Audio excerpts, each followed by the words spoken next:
দীর্ঘ ১৭ বছরের আক্ষেপ ঘুষিয়ে দ্বিতীয়বারের মতো টি-20 বিশ্বকাপের শিরোপা ঘরে তুলল টিম ইন্ডিয়া। ২০১১ সালে ওয়ানডে বিশ্বকাপের শিরোপা ঘরে তোলার পর এবার এই প্রথম বিশ্ব চ্যাম্পিয়ন ট্রফি ঘরে তুলল টিম ইন্ডিয়া।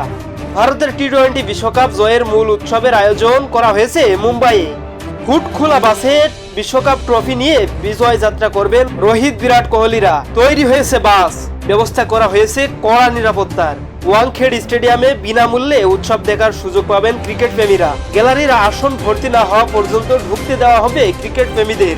বিশ্বজয়ীদের বিজয় যাত্রার জন্য সাজিয়ে তোলা হয়েছে একটি হুড খোলা বাস। টি-20 বিশ্বকাপ জয়ের নানা মুহূর্ত এবং ক্রিকেটারদের বিভিন্ন ম্যাচের ছবি দিয়ে সাজানো হয়েছে বাসটিকে। বৃহস্পতিবার সকাল থেকে মুম্বাইয়ে সাজানো হয়েছে নীল রঙের বাসটি। তাতে চেপে নরিম্যান পয়েন্ট থেকে ওয়াংখেড়ে স্টেডিয়াম পর্যন্ত 2 কিলোমিটার রাস্তায় হবে বিজয় যাত্রা। বাস সাজানোর ভিডিও সামাজিক যোগাযোগ মাধ্যমে ছড়িয়ে পড়েছে।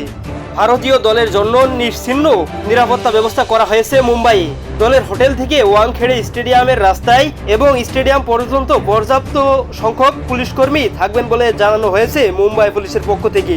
আইএসপি নিউজ স্পোর্টস ডেস্ক, আল জাবের।